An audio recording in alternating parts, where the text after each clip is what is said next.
Hello အားလုံးမင်္ဂလာပါခင်ဗျာကျွန်တော်နာမည်စွမ်းညောင်ဖြစ်ပါတယ်ကျွန်တော်အခုရောက်ရှိနေတဲ့နေရာကတော့တရုတ်နိုင်ငံကူမင်းမြို့မှာဖြစ်ပါတယ်ဒါကူမင်းမြို့ရဲ့ Ampa Grand Hotel မှာကျွန်တော်တက်ခွင့်ရပါတယ်ဒါ Ampa Grand Hotel ကနေပြီးတော့မနက်စောစော9 နာရီလောက်ရှိပြီပေါ့နော်စောစောတော့မဟုတ်တော့အချိန်မမြင်ရတာပါကျွန်တော်ရဲ့ဒီဗီဒီယိုလေးကိုတနေ့တာဘာတွေလုပ်ချလဲဆိုတာကိုအမှတ်တရအနေနဲ့ပြန်လည်ကြည့်ရှုလို့ရအောင်ကျွန်တော်သင်ပေးရှင်းပြပါတယ်ခင်ဗျာဒါကျွန်တော်အောက်မှာprofessor အတွက်ပြင်ဆင်နေတာဖြစ်ပါတယ်ခင်ဗျာအဓိကကျွန်တော်ဒီနိုင်ငံပေါ့နော်ကာချာအရှိအနေနဲ့ကျွန်တော်တို့မြန်မာနိုင်ငံကိုစားပြုအနေနဲ့လာရောက်ပြီးတော့ဖြောပြတာဖြစ်ပါတယ်ဒီမှာကျွန်တော်တို့အဓိကပေါ့နော်မင်းသားမင်းသမီးရဲ့ရုပ်သင်နှစ်ပါးသားရဲ့ကပြမှာဖြစ်ပါတယ်ဒီဟိုတယ်နေပြီးတော့မြင်ရတဲ့ view လေးဖြစ်ပါတယ်ဒါကျွန်တော်တို့အောက်ဆုံးမှာတဲ့ professor တို့အတွက်ခင်းကျင်းထားတဲ့ပြင်ဆင်မှုတွေဖြစ်ပါတယ်ခင်ဗျာအစားအသောက်တွေကတော့တော်တော်များများစုံစုံနေနေကိုရှာပေးထားတော့တွေ့ရပါတယ်ခင်ဗျာအများကြီးတော့မစားနိုင်ဘူးနည်းနည်းတော့အစားတွေကကျွန်တော်တို့အရသာနဲ့ဆိုလို့ရှိရင်နည်းနည်းလေးတို့အရှိုးဘက်ကိုချက်တာပုံများတာပေါ့နော်ဒါကြောင့်မို့ကျွန်တော်တို့မနှက်စားတော့တပြည့်တော့မစားနိုင်ဘူးအသီးနှံတွေရဲ့ပြီးတော့ခောက်ဆွဲပြုတ်ပြီးတော့ကျွန်တော်နေ့တိုင်းလိုတောက်ဖြစ်ပါတယ်အမှကိုဆက်ခိုင်းလို့ရတာပေါ့နော်နွားနိုးတွေရတယ်ဒီမှာဆိုလို့ရှိရင်လက်ဆက်တောက်ရပါတယ်စားတော့ပြီးတော့ကျွန်တော်နေ့လက်စားဖို့အတွက်ပြင်ဆင်နေဖြစ်ပါတယ်ရေရတော့အခုမှရှိရတာပေါ့နော်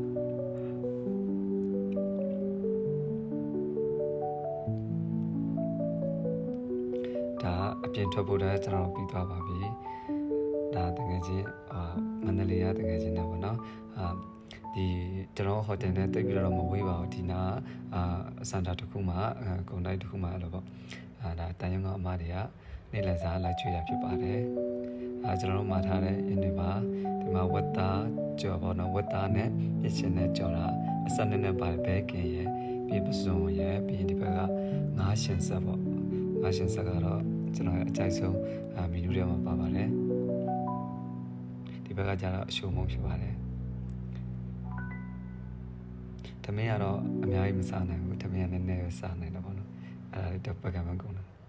ဒါစားပြီးတော့ဖိုက်တင်သားလေးရုပ်ပါပြန်လာတဲ့ခါမှာကျွန်တော်ဒါဟိုမှာတရားရေခဲပုံးလိုက်ကြည့်ရပါဒါပေမဲ့ကျွန်တော်တို့ practice ပြန်လုပ်ပါတယ်ပွဲအတွက်ပေါ့နော်ရုပ်သင်နှစ်ပါးသားကိုပြန်လဲဒီဟိုတယ်ရောက်တဲ့ခါမှာကျွန်တော်ပြန်ချင်းနေပါတယ်ဒါကကျွန်တော်၄ခွဲလောက်ရှိသွားပြီပေါ့နော်၄ခွဲ9 နာရီလောက်ရှိသွားပါပြီ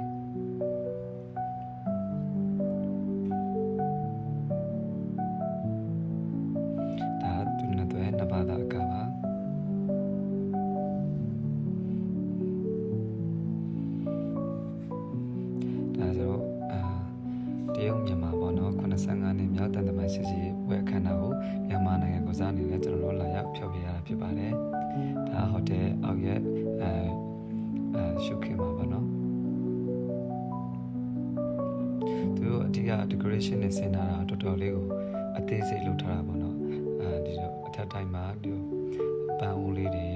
သူတို့ရဲ့အဓိကတော့ခွက်တွေပေါ့နော်အဲ့ဒါတွေကိုအလားဆင်ပြီးတော့အများဆုံးတွေ့ရပါတယ်ဒါညနေပိုင်းရောက်သွားပြီဖြစ်တဲ့အတွက်အဲ့ဒါကျွန်တော်တို့ညစာစားဖို့သွားနေတာဖြစ်ပါတယ်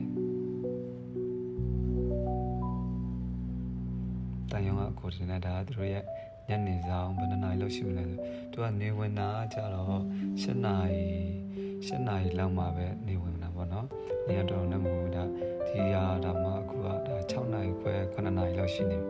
6 နာရီခွဲကျော်လောက်ရှိနေပြီပေါ့ဒါနေမဝင်တာသူတို့market hour ပေါ့နော်ညဘက်မှာဖွင့်ထားတဲ့ဆိုင်တွေပါဒါ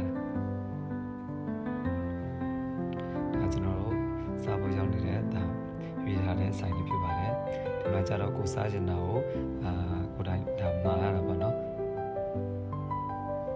အဓိကသူတို့မှာဒီလိုအကင်းနေများတဲ့အကင်းနေဒီအသားစိမ်းတို့အဓိကပေါ်လာသူကချက်မဲပေါ်တယ်အကင်းမို့ဆိုလိုက်ဒီမှာအကင်းမို့နေအကောင်လိုက်ပေါ့နော်လက်ဆက်အဓိကအသေးရက်တွေရောဒီအစားတောက်တွေရောစားရတာတော်တော်လက်ဆက်တယ်ပေါ့နော်အရသာလေးရှိပါတယ်အဲကျွန်တော်ရွေးနေတာပါဒါစားပြီးတော့ပါပြီဒါသူတို့ရဲ့အပေါ်တက်မှာပေါ့ခုနကျွန်တော်အောက်ထပ်မှာစားတဲ့အပေါ်တက်မှာဒါသူတို့ရဲ့ခင်းကျင်းထားတဲ့ဆိုင်ရဲ့ အပြင်ဆင်လေးပါတော်တော်လှပါတယ်ပြီးတော့ခင်းထားတဲ့ decoration နဲ့ဆင်ထားတာတော့ဒါအပေါ် view ကနေပြီးတော့ရိုက်တာပါ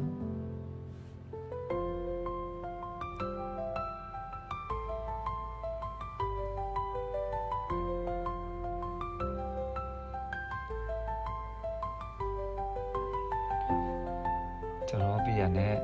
ဒီတန်ရောအကိုရပါတော့ဒီမှာဗားတွေနောက်ထပ်အထင်ကြီးနေရာလေးရှိလဲဆိုတော့တို့ကဆက်ပြီးတော့ like ပို့ပေးပါတယ်ဒါဝူခေါင်းနေပြီးတော့တို့ကဘုံလုတ်တဲ့ဟာပေါ့နော်ဒါကြတော့လေဒါစန္ဒနောက်စန္ဒတစ်ခုတည်းမှာတို့ကလေးတွေကိုအကပြိုင်ပွဲလုပ်ပေးနေတာဖြစ်ပါတယ်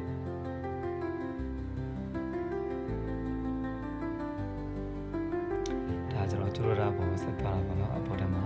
လာရှိသေးပါတယ်ဒါ like ပို့ပေးတဲ့အခုနဲ့မှာလူကတော့ပြောင်းသွားတက်ပုံရိုက်လို့ရအောင်တို့ကကျိုးရတာပေါ့နော်ဒီကုံနိုင်ထဲမှာပဲနောက်ကုံနိုင်တစ်ခုပေါ့နော်ဒီကုံနိုင်ထဲမှာပဲတို့အလှဆင်ထားတာပေါ့ပန်းနေနဲ့အသေးချာလေးပြင်ဆင်ထားတာကိုတွေ့ရပါတယ်ဒါလေးပြလေးပါအားလုံးကျေးဇူးတင်ပါတယ်ခင်ဗျာကျွန်တော်ဗီဒီယိုအစားဆုံးကြည့်ပြီးတဲ့အတွက်နောက်ဗီဒီယိုတွေမှာပြန်ဆောင်ကြပါမယ်တတာ